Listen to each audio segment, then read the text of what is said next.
my biggest takeaway from OKC winning the championship was I think it cemented them as the greatest rebuild in NBA history. There's never been a team that has rebuilt this quickly and has had this much success in this short of period of a time. 4 years ago, they won 22 games. 3 years ago, they won 24 games. Then they made the play-in. Then they were the first seed in the West. Then this year they won 68 games and they were the first seed in the West. They went from, since moving to OKC from Seattle, they went from Kevin Durant, Russell Westbrook, and James Harden to James Harden getting traded and blossoming and becoming MVP in Houston, to Kevin Durant leaving that franchise high and dry, to Russell Westbrook and teaming up with Paul George and Carmelo Anthony, coming up short, and then trading Russell Westbrook for Chris Paul, and then trading Paul George for Shea, who we didn't know was going to be MVP at the time, and a draft pick that ended up becoming J-Dub, and they restarted, they rebuilt. And Sam Presti, back when OKC wasn't making the playoffs, he was quoted saying, when we make the playoffs, we want it to be an arrival, not an appearance.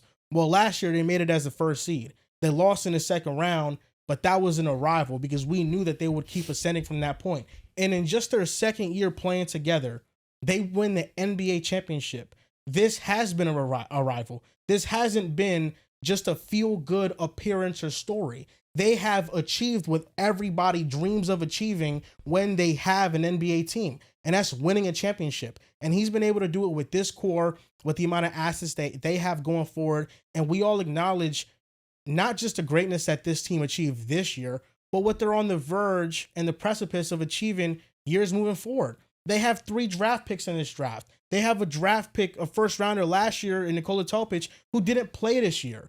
So people are begging and finding a way for OKC to one day just not be this good. The second apron's going to hit them. You can't keep J-Dub and Chet and pay Shea. Well, yes, they can, because they're the best equipped team at keeping their stars while also continuing to add really good players because of their treasure chest of draft picks.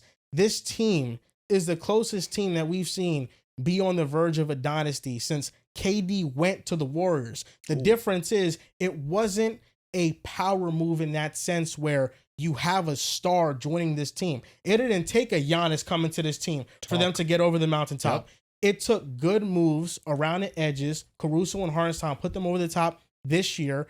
And this was just J-Dub and Chet and Shea's second year together in the playoffs. And they're all going to keep growing as a unit. So I think this was the greatest rebuild in NBA history.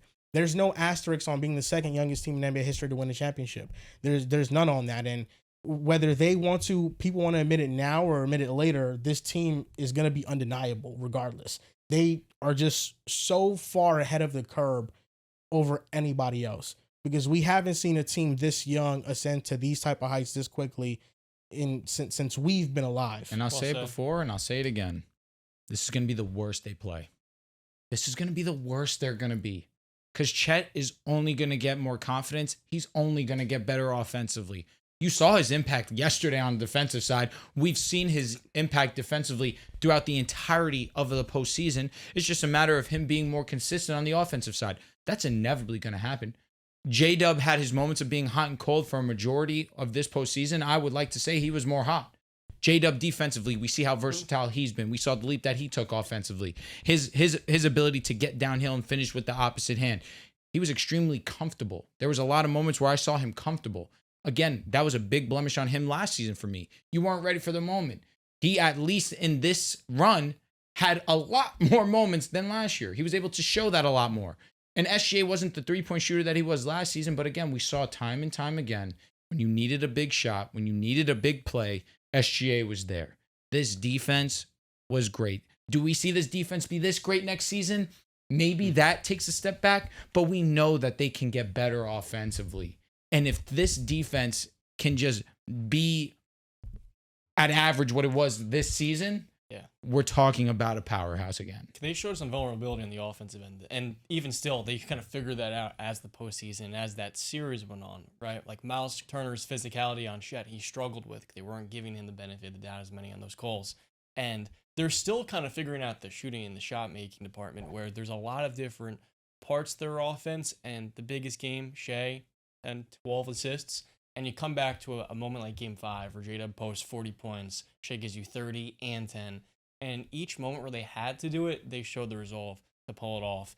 And it's a great point that they're very healthy on the defensive end. That definitely helped them. But there's another gear to that trio of Shea, and J-Dub next year, because Chet missed so much of the season, the regular season, of course. So I feel like next year we're going to see them continue to blossom. And I like what you said as well, because 3 years ago, this was a team that was losing by 73 points in a regular season game. And John Morant didn't even play the team that they lost to that. And three years later, they're a team winning championship.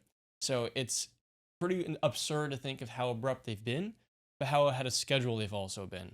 Because a year ago, before they were a 1 seed, people are skeptical if they'd be a playoff team, and they shot to 55 wins.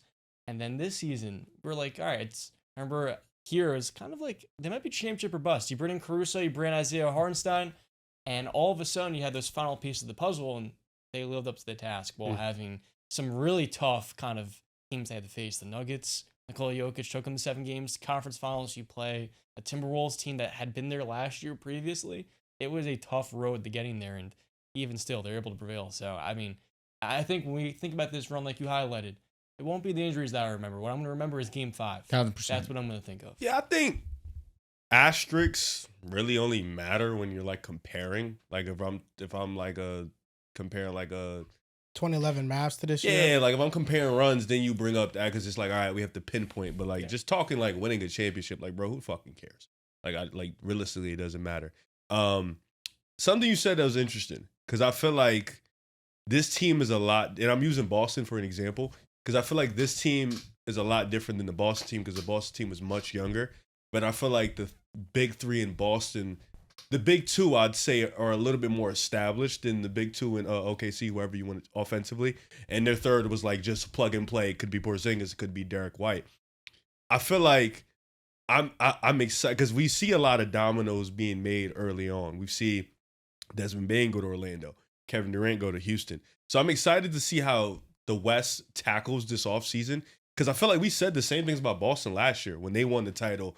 Who's going to stop this big 5? You know, who's going to come in here, dominate this? They're looking at a dynasty. We're looking at a team that can't be beaten. Now, obviously, they're a lot more older for the most part and stuff, but they're a lot more seasoned, and their starting 5 was probably the best in the league. So interesting to see how the West tackles this, because you're sitting there, and like you mentioned, John and Joel, you both mentioned it, a treasure chest of draft picks. The second apron is probably not going to, like, you're going to pay your big 3 guys, and you know how to make moves around the margin. You know how to draft well. You still have guys on the roster, like Drew mentioned, that hasn't even played yet. And you won a championship, and your shooting was probably god-awful for most championship teams. Like, the three-point shooting was stinky. And offensively, you weren't at your best, and you still were able to pull up a championship. So interesting to see how they kind of get better at that department, how they move on. Because, like I said, last year, I feel like we said the same thing about Boston. Boston came out, they won 60 games this year. Yes, they won 60 games this year, lost to a Knicks team, a lot more veteran, a lot more seasoned in the veteran department. Interesting to see if OKC goes grab a star if need be, or goes make another marginal move or comes back with the next roster, because I feel like teams that are kind of stay stationary, don't make any type of moves, are kind of the teams that maybe get caught up a little bit. But like you mentioned, treasure chest of draft picks, still going to have money, still can make moves.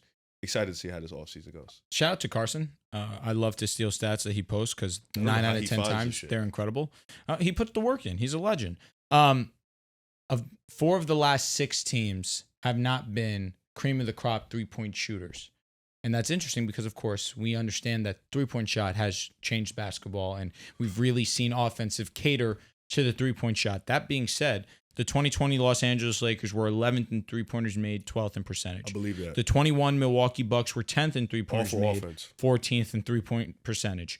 23 Denver Nuggets were 10th in 3-pointers made. They must have been high in percentage, I'm assuming, because he didn't post that. Because you can also look at the team. Jokic was shooting the 3-ball well. Murray was shooting the 3-ball well. KCP was shooting the 3-ball well. They had a decent amount of shooters on MPJ, of course. Their percentages was high, but in terms of 3-pointers made, They were 10th. And then this year's Oklahoma City, 11th in 3-pointers made and 13th in the post. 13th in 3-point percentage. But we watched that, and Riv, I agree with you. Watching it, it was obvious the 3-point shot was lacking. You also named a lot of teams that realistically, there's not a lot of guys on the roster where you respect at the 3-point line. But what did all of those Defense. teams have in common? The defense. And even that 2023 Denver Nuggets team, the defense was what stood out to me outside of the obvious Nikola Jokic. But come playoff time, the defense stepped up a ton. You saw MPJ take on some responsibility on that side.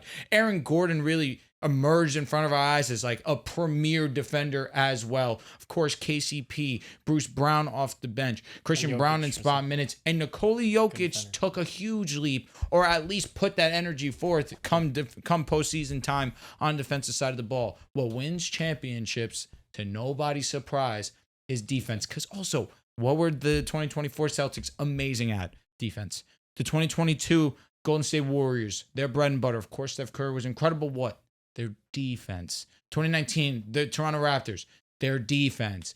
Warriors, they were amazing defensively. Of course, they had amazing offensive talent, but what is underappreciated about them was that their defense was elite.